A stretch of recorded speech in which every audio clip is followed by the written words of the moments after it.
దేవస్థానం సొంతగా డైరీ ఏర్పాటుకు ఉపక్రమిస్తే తాను 1000 ఆవులను ఇవ్వడానికి సిద్ధంగా ఉన్నానని పుంగనూరుకు చెందిన బీసీవై పార్టీ అధినేత బోడే రామచంద్ర యాదవ్ ప్రకటించారని ఈ మేరకు టీటీడీ ధర్మకర్తల మండలి డైరీ ఏర్పాటుకు నిర్ణయం తీసుకోవాలని బీసీ సంఘం నాయకులు శ్రీనివాసులు యాదవ్ విజ్ఞప్తి చేశారు. శనివారం తిరుపతి ప్రెస్ క్లబ్లో విలేకరుల సమావేశంలో ఆయన మాట్లాడారు. గతంలో తిరుమల లడ్డూ ప్రసాదంలో కల్తీ నెయ్యి అంశంతో యావత్తు శ్రీవారి భక్తులు మనోవేదనకు గురయ్యారని అన్నారు. ఇటువంటివి పునరావృతం కాకుండా టీటీడీనే సొంత డైరీని దాతల సహకారంతో ఏర్పాటు చేసుకుంటే కల్తీ అంశాలు తెరపైకి వచ్చే అవకాశం లేదన్నారు. బోడే రామచంద్ర యాదవ్ తన పాదయాత్ర ముగించుకొని తిరుపతిలో టీటీడీ డైరీ ఏర్పాటు చేస్తే 1000 ఆవులను ఇస్తానని, అలానే రాష్ట్రంలోని ప్రతి జిల్లాలో డైరీలు ఏర్పాటు చేస్తే 1,00,000 ఆవులు సమకూర్చడానికి దీంతో పాటు స్థల సమీకరణకు సహకరిస్తానని ప్రకటించారన్నారు. ఈ మేరకు రాష్ట్ర ముఖ్యమంత్రి నారా చంద్రబాబు నాయుడు, ఉప ముఖ్యమంత్రి Pawan Kalyan, TTD chairman BR నాయుడుకు లేఖలు ఇచ్చారన్నారు. రామచంద్ర యాదవ్ పుంగనూరులో టీటీడీ డైరీ ఏర్పాటు చేస్తే తనకున్న 22 ఎకరాల మామిడి తోటను రాసిస్తానని ప్రకటించారన్నారు. అయినప్పటికీ టీటీడీ సొంత డైరీ ఏర్పాటుకు నిర్ణయం తీసుకోలేదన్నారు. ఇప్పటికైనా అధికారులు ఆలోచించి టీటీడీ సొంత డైరీ ఏర్పాటుకు శ్రీకారం చుట్టాలని ఆకాంక్షిస్తామన్నారు. ఈ డైరీలు ఏర్పాటు అయితే గో ఆధారిత ఉత్పత్తులను పెంపొందించుకోవడం, ఉపాధి అవకాశాలను సృష్టించడం సులువు అవుతుందన్నారు. రమణ యాదవ్ మాట్లాడుతూ యాదవులకు తిరుమల శ్రీవారికి ఘన చరిత్ర ఉందన్నారు. ఈ విలేకరుల సమావేశంలో ఈశ్వర్, మోహన్, గోపిరెడ్డి, రెడ్డి ప్రసన్న, విక్రమ్ తదితరులు పాల్గొన్నారు. పత్రికా సమావేశానికి ఏర్పాటు చేయడానికి ముఖ్య కారణం గత 2 నెలల ముందర 3 నెలల ముందర తిరుమల లడ్డూ పైన అనేకమైనటువంటి ఆరోపణలు చూసాం. వాటన్నిటికీ ఏదో ఒక విధంగా ఫుల్ స్టాప్ పెట్టాలని చెప్పి టీటీడీ వారిని అప్పుడు మీ ద్వారా కూడా ఒక స్వామివారి భక్తుడిగా మేమందరం కూడా కోరడం జరిగింది. దాని తర్వాత పుంగనూరు నుంచి రామచంద్ర యాదవ్ గారు పాదయాత్రగా తిరుపతికి వచ్చి తిరుపతి వేదికగా తిరుమలలో ఆయన టీటీడీ కనుక డైరీని కనుక ఏర్పాటు చేస్తే ఆ డైరీకి 1000 గోవుల్ని స్వచ్ఛందంగా ఇస్తాను, 1,00,000 గోవుల్ని సమకూరుస్తానని చెప్పి మొదటి విడతగా ఆయన ప్రకటించడం జరిగింది. ఆ తర్వాత రెండవసారి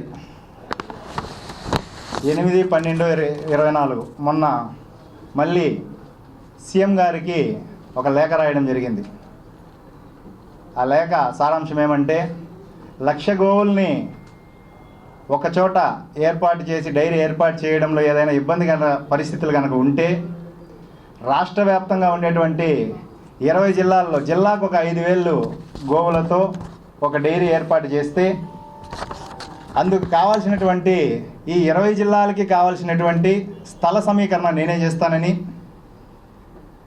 పుంగనూరులో చిత్తూరు జిల్లాకు సంబంధించి పుంగనూరులో కనుక డైరీ ఏర్పాటు చేస్తే తనకున్నటువంటి 22 ఎకరాల మామిడి తోపును కూడా స్వామివారి డైరీకి రాసిస్తానని చెప్పి ఆయన ఈ లేఖలో విన్నవించడం జరిగింది.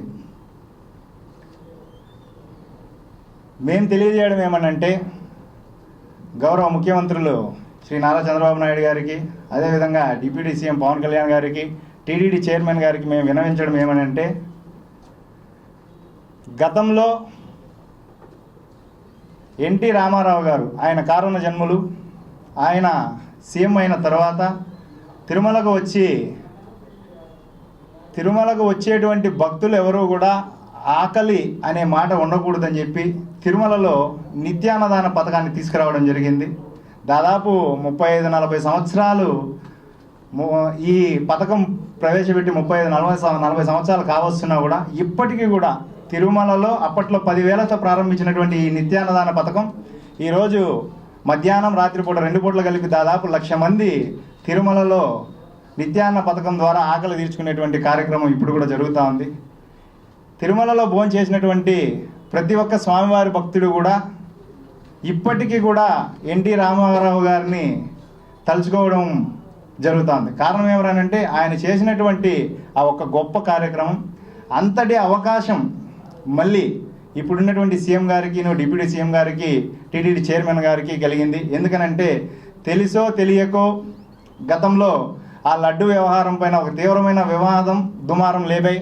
వీటన్నిటినీ పులి స్టాప్ పెడుతూ టీటీడీఏ స్వచ్ఛందంగా ఒక డైరీ ఏర్పాటు చేస్తే వీటన్నింటికీ పులి స్టాప్ పెట్టి స్వచ్ఛమైనటువంటి గో ఆధారిత నెయ్యితో స్వామివారి లడ్డు ప్రసాదానికి ఇంకా స్వచ్ఛత తీసుకురావడానికి మీకు ఒక గొప్ప అవకాశంగా తెలియజేసుకుంటూ దీన్ని మీరందరూ ఉపయోగించుకోవాలని చెప్పి, తద్వారా 20 జిల్లాల్లో కనుక ఏర్పాటు చేస్తే 20 జిల్లాల్లో ఉండేటువంటి డైరీలకి జిల్లా వ్యాప్తంగా ఉండేటువంటి యువతకి ఉద్యోగ అవకాశాలు వస్తాయి.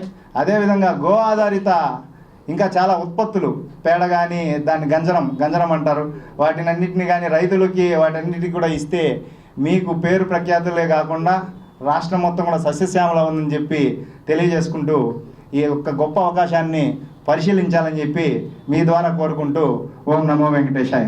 తిరుమలలో ఏదైతే ఒక తల్లికి బిడ్డకి ఉన్న ఒక సంబంధాలు ఏదైతే ఉంటాయో అట్లా తిరుమలలో ఒక యాదవులకి అంత సన్నిహిత భావం అనేది తిరుమలలో ఉంది. గుడి కట్టించడం, చుట్టూ గోడ కట్టించడం యాదవుడు, తొలి దర్శనము యాదవులు, చివరి దర్శనము యాదవులు. భగవంతుడు ఇచ్చిన వరం అది. ఆ ఒక ఉద్దేశించి యాదవుల చరిత్ర తిరుమలలో ఎంతో ఉంది కాబట్టి ఈరోజు కూడా గోవులని దేవుడికి ఇవ్వడం అనేది చిన్న విషయం కాదు. అది 20 జిల్లాల్లో కూడా 22 ఎకరాలు సమకూర్చి చేస్తామని రామచంద్ర యాదవ్ గారు అనడం కూడా చాలా గొప్ప విషయం. అది ఈ రోజుల్లో 22 అంకణాలు ఇల్లు కట్టుకోలేని పరిస్థితులు మనది. అట్లాంటి పరిస్థితుల్లో ఆయన దేవుడికి అన్ని గోవులు ఇస్తూ ఒక యాదవ్ బిడ్డగా ఆయన ముందుకు వస్తున్నాడు.